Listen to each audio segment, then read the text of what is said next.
एक द्रौपदी के वस्त्र को हाथ लगा, महाभारत हो गया।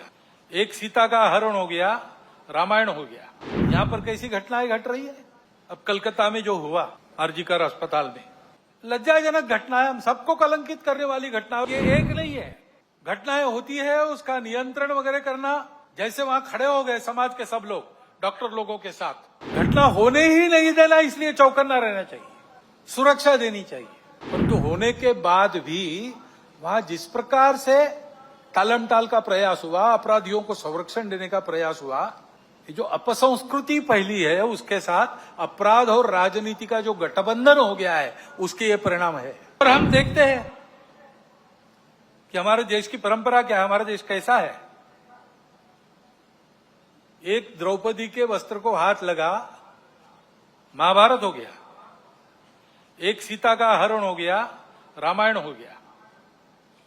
यहां पर कैसी घटनाएं घट रही है। अब कलकत्ता में जो हुआ आरजीकर अस्पताल में, लज्जाजनक घटना है, हम सबको कलंकित करने वाली घटना। और ये एक नहीं है,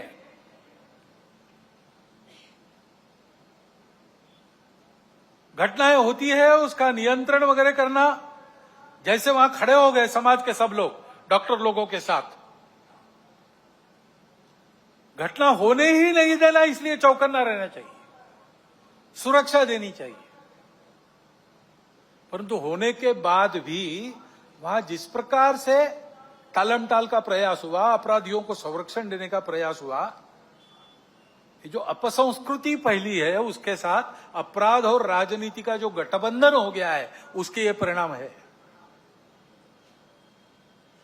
हमारी सांस्कृतिक देन है ये दृष्टि, जो कहती है मातृवत परदारेश, पराई स्त्री माता समान है, जिनसे प्रबोधन प्राप्त होता है, परिवार में अपने परिवार के जनों से प्राप्त होता है, और माध्यमों के द्वारा जाने अनजाने समाज इनसे ग्रहण करता है। वहां यह भान रहना चाहिए कि हम क्या परोस रहे। वहां अगर इसका भान नहीं रहा, इन मूल्यों का तिरस्कार हुआ, उपेक्षा हो गई, तो फिर वो महंगा पड़ेगा। और इसलिए वहां पर इसका भान रहे और मूल्यों का प्रबोधन हो, इसके लिए हमको व्यवस्था करनी पड़ेगी। ये जो परिस्थिति सारी चल रही है, उसमें हम देखते हैं कि ये सारे खतरे संस्कार भ्रष्टता के कारण और आपस में अलगाव की हवा बहती है, उसमें बह जाने के कारण। हमसे जुड़े रहने के लिए हमारे YouTube चैनल को सब्सक्राइब करें और नई वीडियो की नोटिफिकेशन के लिए बेल आइकॉन को दबाएं।